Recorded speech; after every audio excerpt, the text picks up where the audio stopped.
Alright guys, another week and we are back for some more Championship transfer rumours. Plenty to dive into today as always. Do drop a comment down below if you've seen any other rumours that we don't mention in today's video. Let's first start out with some more managerial news though. All in all, I think it's good news for Middlesbrough that Michael Carrick has signed a new deal with the club which is valid until 2027. I think that stability with the project that's clearly still building under Carrick can only be a good thing. There are a few bumps along the road last season for Middlesbrough, but ended that campaign really well, and I would expect them to be in and amongst the sides challenging for promotion next season. But other than that quick update, we'll head into some transfer news. Looks as though Ben Gibson is on his way to Stoke City, having just been released by Norwich. It does seem as if he will be staying in the Championship. On the free transfer, I think that Stoke are getting a solid pickup here. Gibson, obviously a very experienced defender at Championship level, just coming off the back of a campaign with Norwich where he made 37 appearances for them in the Championship. It's also been well documented that Stoke are close to a deal for Sam McCallum as well, so that Norwich link-up will be quite strong at Stoke next season. Josh Murphy was Oxford United's hero in the playoff final against Bolton Wanderers, but the speculation relating to his future is continuing to rumble on. Of course, he's available on a free transfer this summer. Oxford's still hoping to tie him down to a fresh contract, but he's certainly not short of suitors right now. Over the past few weeks, I've seen the likes of Portsmouth, Sunderland, West Brom, Derby, QPR and Stoke all being linked with the 29-year-old. So he's going to be presented with a lot of options, and I think it might be another week or two before we know his decision, because he will be playing the market a little bit, maybe seeing where he can get the best contract and maybe what's the best opportunity for him next season. Coventry have been among the clubs linked with Huddersfield Town's Jack Rodoni, but the League One outfit are reportedly looking for £10 million in order to sell the 22-year-old this summer. Now, it remains to be seen if Huddersfield would be willing to stick to their guns with such a high price tag for Rodoni, or if that would be able to be negotiated down if a suitable offer was to be made. But going off that price tag, it does seem like Huddersfield are intent on keeping Rodoni around for the League One campaign next season. Was one of Huddersfield's better players, I thought, in the Championship last season. Got 5 goals and 3 assists. Can play multiple roles and is the sort of player with potential to improve quite significantly on last season as well, I think. He is under contract with Huddersfield until the summer of 2026, and quite crucially, the club does have the option to extend that deal by a further year as well. So 2027 he's basically tied down to, which does give Huddersfield a decent amount of power here. Whether or not that's a bit of a back off sort of statement from Huddersfield, or whether it's a tactic to get the ball rolling with a few bids coming in, we'll have to wait and see. It is quite interesting though, because Rodoni's been quoted as being valued at 10 million, whereas Sorba Thomas only 750k. He is under contract with Huddersfield until 2026, but does seem more than likely that there will be quite a bit of Championship interest in the Welsh winger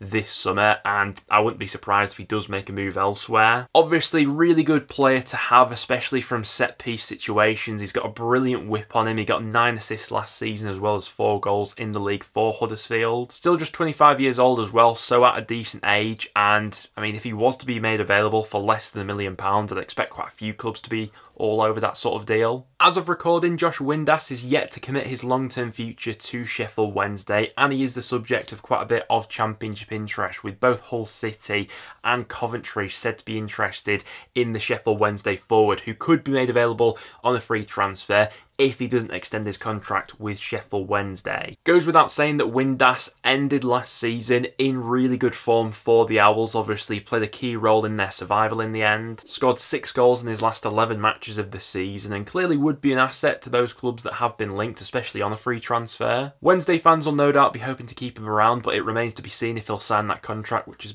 been put in front of him. Now, in last time's video, we spoke about Crystal Palace and the interest they had in Sunderland midfielder Jobe Bellingham. Well, it now seems as if Sunderland really want to keep him around, as they've slapped a reported 20 million price tag on his head, and since that point, a lot of other Premier League clubs have come out of the woodwork as interested. Along with Crystal Palace, there's also been interest from the likes of Tottenham, Brentford, and also some clubs in Europe who have shown an interest in the young midfielder. But with Sunderland wanting a fee of above 20 million, he's certainly not going to go cheap if he is to leave this summer. Because of who he is, the comparison to his brother is always going to be there. I think that's probably a little bit unfair to put that weight of expectation on his shoulders, but I've got to admit, for an 18-year-old playing in the Championship, I really like the look of him last season. Scored 7 goals, got an assist as well. I'd argue he was probably among Sunderland's more consistent performers in what was a pretty inconsistent year for them, all in all. There's bound to be a lot of interest in him, though, over these next few weeks and months. Could Ollie McBurney be heading to Turkey? Well, Trabzonspor are reportedly interested in the Sheffield United striker.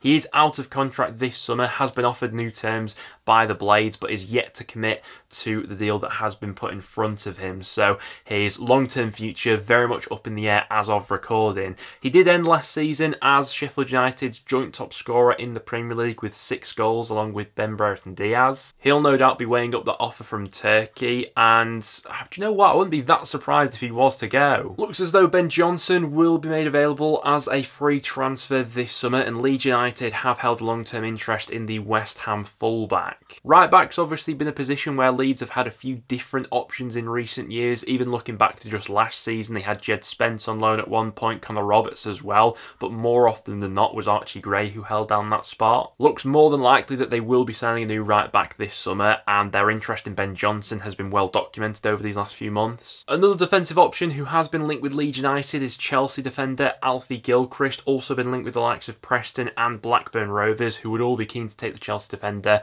on a potential loan deal for next season. Just coming off the back of a good breakthrough season with Chelsea, actually got the opportunity to see him in the flesh when Preston came up against Chelsea in the FA Cup last season. Looked a tidy player at the time, I thought. If Chelsea are going to make him available for a loan deal, you'd imagine Leeds would be at the top of the pecking order in terms of those clubs just mentioned who are interested in him. Crystal Palace are another club who can be thrown into the mix as interested in Crescencio Somerville. The Dutch winger has been attracting interest from the likes of Chelsea and Liverpool in recent weeks, but does seem as though Crystal Palace are also sniffing around him, especially if Aberieze and Michael Olise are to leave the club this summer. I've said it multiple times on the channel over these last few weeks, I'd be amazed if Somerville is still playing in the Championship come the start of next season. Leeds will get a big chunk of change for him, I'm sure, but yeah, I'd be amazed if he's not playing in the Premier League. Bit of a crazy transfer story here, but James Trafford has been linked with a move to Bayern Munich. Now, we've already spoken about Trafford and the Premier League suitors that he's potentially got ahead of this summer. Well, Bayern Munich have now thrown their hat in the ring as interested as well, obviously. The link here, I'm sure, coming from Vincent Kompany making the move from Burnley to Bayern, looking to bring Trafford with him, it seems. Not gonna lie, I don't really see the logic in this one in terms of why Bayern would be interested in Trafford. From the goalkeeping options they've already got, the point in which Trafford's at in his career right now, it would be a bit of a mad move to say the least, wouldn't it? While Callum O'Hare has been offered a fresh contract by Coventry, it seems more than likely that the playmaker will be moving on this summer, and it seems as if Coventry are scouting out alternative targets to the 26-year-old. In terms of Callum O'Hare's future, seems more than likely that that could be in the Premier League. Aston Villa do hold an interest in the playmaker. Obviously, O'Hare previously came up through the Aston Villa Academy. Only made 9 senior appearances for the club before eventually leaving to Coventry, but his career could have gone a full circle here and he could end up back at Villa Park. It looks as though Asmir Begovic could be returning to the Premier League this summer. He's been linked with West Ham and Newcastle, you'd imagine, as a backup option for each of those clubs. His contract at QPR is set to expire. He'll no doubt be weighing up his options right now. Celtic are keen to land a deal for Adam Eder as previously reported, but it's now being suggested that Norwich will be playing hardball with the Scottish club in terms of a permanent deal here. It's been floated that Norwich are looking for a fee of around $6 million to go ahead and sell him. As mentioned, Celtic are keen on striking a permanent deal here for Eder off the back of a prolific loan spell with them, but it does seem as if Norwich will be making Celtic jump through a few hoops here to go ahead and land a deal. Brighton midfielder Mark Leonard had reportedly held talks with Preston North End over a potential deal, but no middle ground could be made in terms of a wage offer made by Preston, and so a deal for the Brighton midfielder isn't expected to go through, at least from a North End perspective. Still plenty of suitors after him though. We've seen the likes of Swansea, Cardiff, Portsmouth, Plymouth and Sheffield United all been linked with the midfielder, who's just coming off the back of an excellent loan spell with Northampton. With Preston seemingly out of the race for the midfielder, it could open the door for one of those clubs to swoop in. Preston had also been linked with the move for Bristol City midfielder Joe Williams, but that deal will no longer be going through as he's just penned a fresh contract extension with Bristol City, which is valid until the summer of 2027. If North End were able to get that sort of deal done, especially on the free transfer, I thought it would have been a nice pickup. But I think Williams was always more likely to pen an extension with Bristol City, wasn't he? Which he's gone ahead and done so. I'm sure the Bristol City fans are happy about that news. I think that Luton fans knew that Ross Barkley would be leaving the club this summer, and according to Fabrizio Romano, a deal is in place with Aston Villa. Villa have reached a verbal agreement with Luton, with the fee understood to be around about £5 million.